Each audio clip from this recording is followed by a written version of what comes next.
what's up guys? We will be learning about some theories in learning and training that observed by some of the influential philosophers. Do you want to know what's all about this theory? So watch this video and learn. He discovered a type of learning that had a major influence on the school of thought in psychology known as behaviorism, and he was Ivan Pavlov. Ivan Pavlov was a Russian psychologist, which is a bit of ironic due to the fact that he was a major influence in the field of psychology, especially in behaviorism. One of the theories he discovered was called classical conditioning. Classical conditioning is a learning process that occurs through association between an environmental stimulus and naturally occurring stimulus.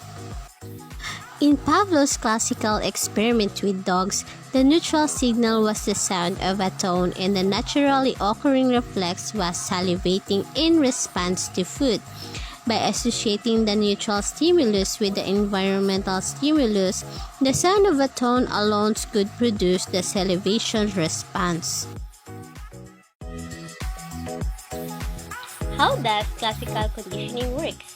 In order to understand how more about classical conditioning works, it is important to become familiar with the basic principle of the process. Classical conditioning involves forming an association between two stimuli resulting in a learned response. Now you know.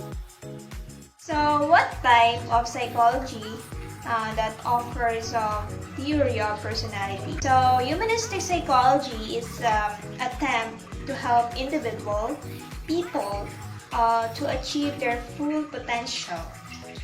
It maintains that people are fundamentally good. So, Rogers, in his classical work, client-centered therapy, so he carefully analyzed the human behavior in general, including the learning process.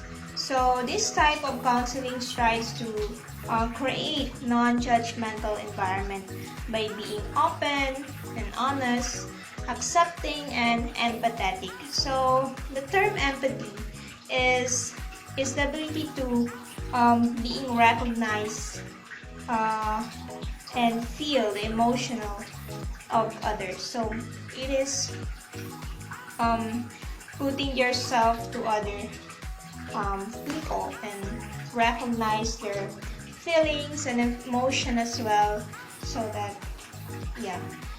study the whole person as a physical and cognitive, but primarily emotional being. Good afternoon everyone. Here's my report about Rogers' humanistic psychology theory. Hope you all understand. Rogers' humanistic psychology theory. Carl Rogers, 1902 to 1987, was a humanistic psychologist who agreed with the main assumptions of Abraham Maslow. However, Rogers, 1959, added that for a person to grow, they need an environment that provides them with genuineness, openness and self-disclosure, acceptance, being seen with unconditional positive regard, and empathy, being listened to and understood. Without this, relationships and healthy personalities will not develop as they should, much like a tree will not grow without sunlight and water. There is one perspective that Carl Rogers believed: self-actualization. Rogers believed that every person could achieve their goals, wishes, and desires in life, when, or rather if they did so, self-actualization took place. This is one of Carl Rogers' most important contributions to psychology, and for a person to reach their potential, a number of factors must be satisfied. In self-actualization, for Carl Rogers, this is the one of most important in people's life for them to achieve their longings in life. Rogers have his humanistic perspective on personality. As you can see, there is a three circles, and the center is self, and both sides is individual and environment.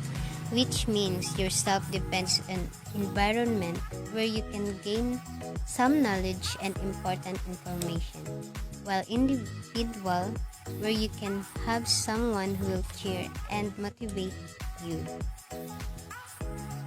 Carl Rogers is more than client-centered therapy rather than patient.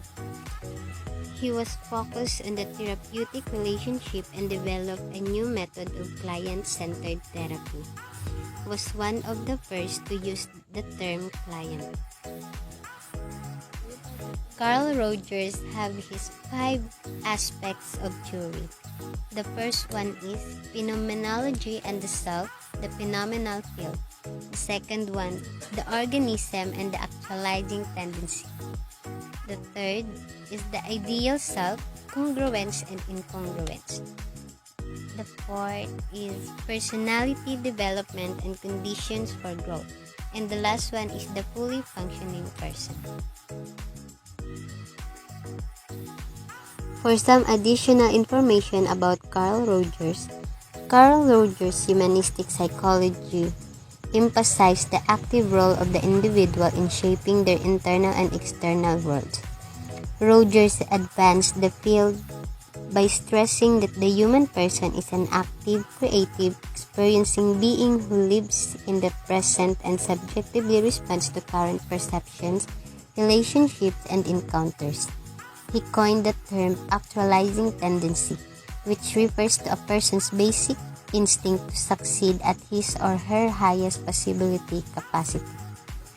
Through personal-centered counseling and scientific therapy research, Rogers formed his theory of personality development, which highlighted free will and the great reservoir of human potential for goodness. And also, Rogers believed that all behavior is motivated by self-actualizing tendencies which drive a person to achieve at their highest level. As a result of their interactions with the environment and others, an individual forms a structure of the self or self-concept, an organized, fluid, conceptual pattern of concepts and values related to the self. If a person has a positive self-concept, they tend to feel good about who they are and often see the world as a safe and positive place.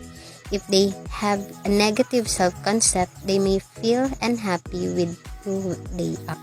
And by the way guys, the phenomenal field refers to a person's subjective reality, which includes external objects and people as well as internal thoughts and emotions. The person's motivations and environments both act on their phenomenal field. The good life.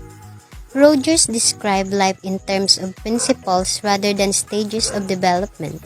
These principles exist in fluid processes rather than static states. He claimed that a fully functioning person would continually aim to fulfill the good life. Rogers described life in terms of principles rather than stages of development.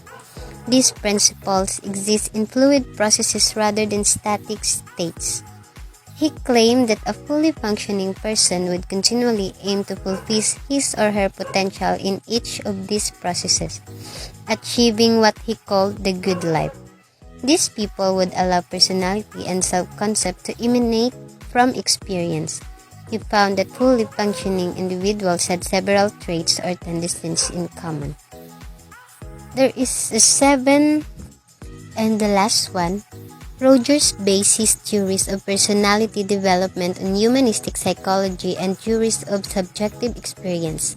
He believed that everyone exists in a constantly changing world of experiences that they are at the center of.